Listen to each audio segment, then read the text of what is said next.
Drake London, is he a top 24 wide receiver in 2022 and beyond because of his landing spot to Atlanta? We're here to talk about that today on the Razzball Fantasy Football Podcast. Now, if you are anybody who has seen me on the mic before, you might recognize the man to the left of me. His name is Sky Gawasko, who will be joining me weekly with Razzball, and we're going to be dropping knowledge for you guys all summer long into the season. But Sky, introduce yourself to the people. Let them know who you are and what you're going to be doing here at Razzball. What up, Razzball Team? It's an absolute honor, Bob, to be on with you here and kicking off the fantasy football side of things with Razzball. Of course, everybody knows the baseball side of things with Razzball. Many sports here, but we get into fantasy football, you and me. We've been connected for quite a while, and it's an honor to be on your show. My man, my name is Sky Guasco. You can find me on Twitter at Sky Guasco, SkyGuasco, host of the Candlestick Kids Fantasy Football Podcast. We've been bringing fantasy football to the podcast world, the YouTube world for 5 years. Bob's been on the show for the last couple, and now we got a big transition. So very honored to be here, man. Super excited that the NFL draft is now behind us. Dynasty season's on fire. Best ball's on fire. We're talking ball, man. Let's get it. Yeah, so today's episode and all our episodes in the month of May are going to be NFL draft recaps, evaluating the players who landed in the best landing spots, wide receivers, running backs, tight ends, you name it. Oh my. Today's episode is, of course, the hottest name of all, Drake London to the Atlanta Falcons. Talk about a landing spot opportunity. Me and Sky are going to break that down in a moment, but here is a quick quiz for you, Sky. There were 6 wide receivers drafted as rookies last year, the top 180. How many of those 6 actually outkicked their ADP? Oh, that's a great question. For total transparency, I'm not prepared for this, which is best for pop quizzes. Let's see. Off top, 1, 2... I'm going to say 3 of them. That is correct. You win yourself a prize.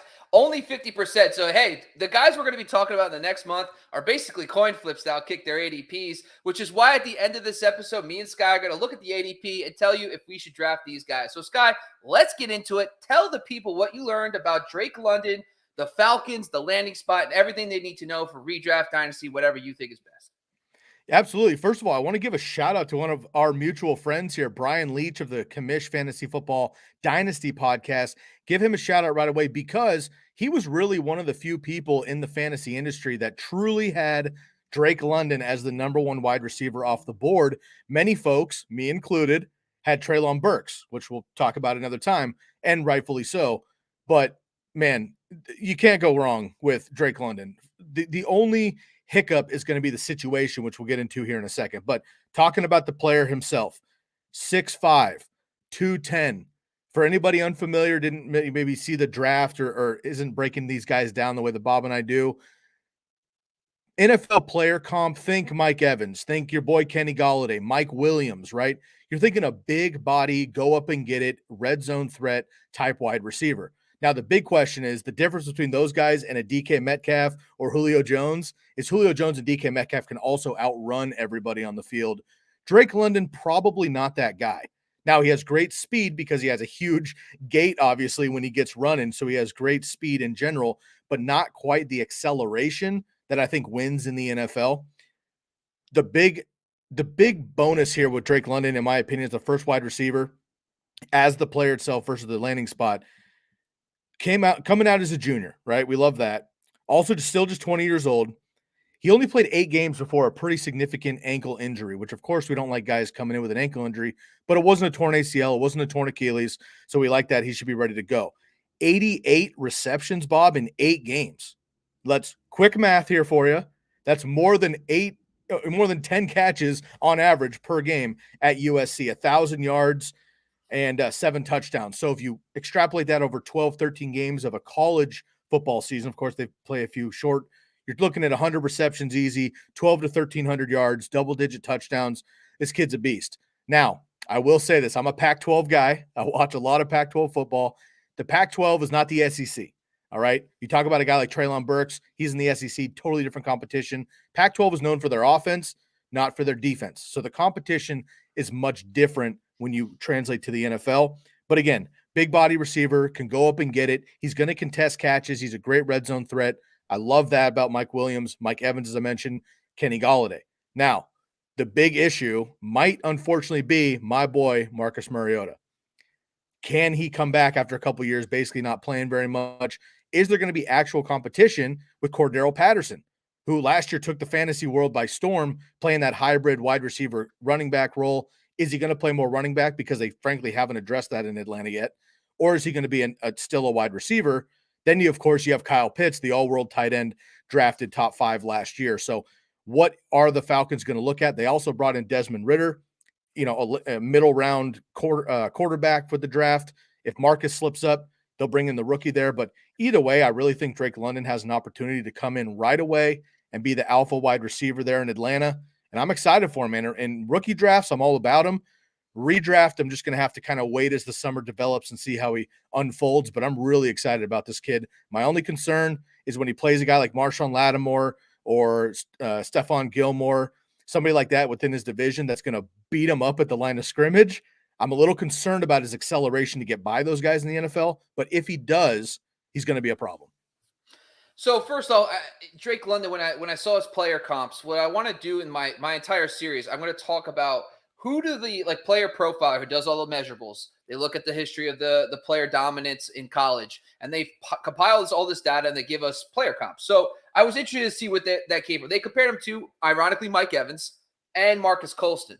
So those two guys had very good rookie seasons. Both guys averaged 15.8 and 16.3 PPR points per game. Why is that important? Because we want to know if Drake London is going to start, meet his ADP, out kick his ADP, and based on the comps, and right there, sounds like he can.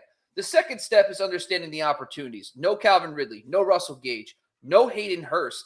Now, those are pretty prominent guys last year that got a lot of targets. Now, based on my analysis, which I'll be breaking out on Razzball.com later this year, my opportunity analysis, 190 available opportunities. That is not including, Kyle Pitts already got his. That's not going to be included Kyle Pitts. So Kyle Pitts can still get his, and there's 190 available opportunities. So the opportunities are there. Then you look at the depth chart, right? Outside of Kyle Pitts, we're talking Audit Tate, Olamide Zaccheaus. Hello. Well, let me try to say that 10 times fast. Probably can't. Cordell Patterson is probably realistically his second toughest option in the passing game. And then you have Damian Williams, too, with Mike Davis now gone. So my final thing is, all right, knowing all this information, the competition's not there. The opportunity is there. How has Marcus Mariota fared with number 1 wide receivers in his career? 2015, Kendall Wright, absolute disaster. Wide receiver 60, 99.7 points per game, not great. But then Rashad Matthews comes in 2016, wide receiver 23, 13.3 points per game. This is all PPR. 2017, again, 11.2, wide receiver 35. Corey Davis, wide receiver 38. So just looking at where this range is, probably low-end wide receiver 2 to low-end wide receiver 3. So I'm like, okay, that makes sense. That's going to take me to understanding where I could probably draft him in drafts. Now, he's going to rise, obviously, up draft boards. As soon as OTAs come out, he's the number 1. As soon as you see the headline, Drake London, number 1 target, he's going to skyrocket. But I think understanding realistic outcomes is really important for us. So now knowing all this guy, let's break down his ADP. So first off, I've taken, this is very, very, this is like, don't take this as gospel, but this is like the last 7 days of ADP. It's like a half a dozen, it's like a dozen drafts or so. It's not a lot. Best ball 10 ADP, because that's what's happening right now. Currently today, he's going wide receiver 40, 88th overall. His counterpart on his own roster, Kyle Pitts, tight end 3, 30th overall. So knowing the ADPs of these guys, what's your thoughts? Are you drafting him? Are you not? What's your thought on that? Yeah, it's going to come down. And we're talking redraft right now, but because in Dynasty, it's a whole nother deal with rookie drafts and all that. For redraft purposes, 2 different conversations, of course, with Drake London and Kyle Pitts. Kyle Pitts is going to be a tight end situation. If you want to go that early, lockdown tight end, I think he's worth it. Drake London, again, it's going to come down. Is he that true number 1? I think he will be, because the Falcons know that Cordero Patterson, first of all, he's getting up there in age, period.